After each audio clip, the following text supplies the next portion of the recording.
First of all, good morning, everyone. Thank you all for coming. My name is Daniel Estulin. I'm the author of the international bestseller, The True Story of the Bilderberg Group and Shadow Masters. Just to answer your question, Representative Borghezio, Switzerland is, you went to Switzerland and you were assaulted by people in Switzerland, but Switzerland is not Europe. Switzerland is Switzerland. It's like going to the moon. It has nothing to do with Europe at all. The laws are different, the country is different, their philosophy is different. It's the epicenter of what's known as the Venetian black nobility. So Switzerland has nothing to do with anything we're seeing here on the European level. Now, Monti, to answer your other question, is a lackey who has been put there to prepare for the next stage of the banker coup when the euro crisis will be hijacked to concentrate even more power into the hands of the very people who caused this crisis in the first place. Okay. Said that simply and without mincing words. Unless we act now together as people of the planet Earth against the loathsome creatures who are trying to impose the will of the very few against the will of the many, the chain reaction disintegration of the economies of the transatlantic system is virtually inevitable. The global financial system has totally broken down. A chain reaction collapse of phony financial assets is underway across the entire region.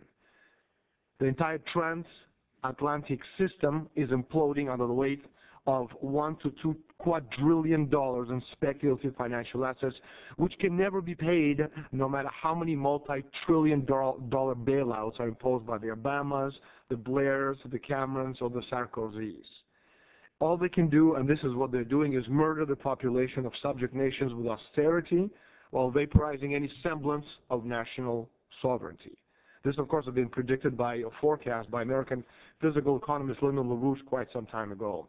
Now, the reason we're here today is obviously to talk about Bilderberg Group, Trilateral Commission, Goldman Sachs, and, of course, the European crisis and the euro.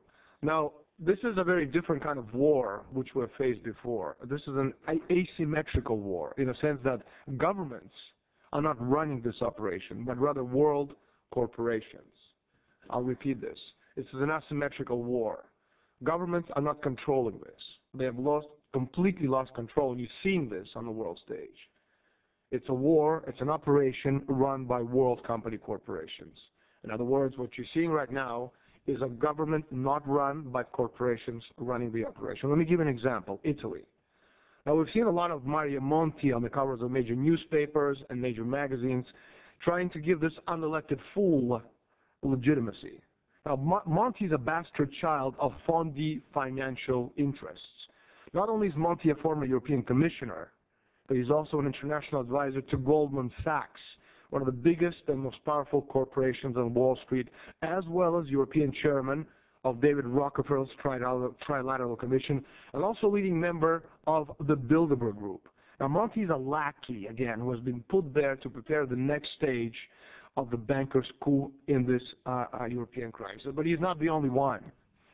The new president of the European Central Bank, Mario Draghi, a former vice chairman of Goldman Sachs International, and of course the European Central Bank is now being hailed as the entity to save the Eurozone by bailing out Italy, by bailing out France, and by bailing out Spain. So you're seeing Monti, who is Goldman Sachs, who is Bilderberg, who is Trilateral Commission. You're seeing Draghi, who is Bilderberg, Sachs, Goldman Sachs, and Trilateral Commission. You're seeing Tremonti, who is member of the, obviously, the Bilderberg Group as well. So you're seeing also the same Goldman Sachs, which way back when prettied up the Greek statistics, making possible Greece's entry into the Euro group. You're seeing a pattern here, no? You have Goldman Sachs, one of the most powerful corporations on Wall Street. This is what's called the World Company Limited. It's not about one world government. It's not about an all-seeing eye. It's about corporations with a lot more power than any government on the planet. And Goldman Sachs, as Mario Borghezio said, is a very good example of that. And as much as Mario Monti will try to distance himself from his role and his position and his activities at Goldman Sachs, these things are simply inevitable. He was, he is, and he will always be a member of these private, unelected organizations who basically rule the world from behind the scenes. Now, Greek Italian, and soon to come Spanish bailouts, of course, is a facade of these operations. What they're trying to do is to blow up the system by, instead of allowing Greece to reorganize its money, they're imposing that Greece be used, that the Greek debt be bailed out by Europe. But then, as I said before, that debt is absolutely worthless. Just like the Irish debt is worthless, just like the Italian debt is worthless, just like the Spanish debt is absolutely worthless. It's garbage. It's monopoly money.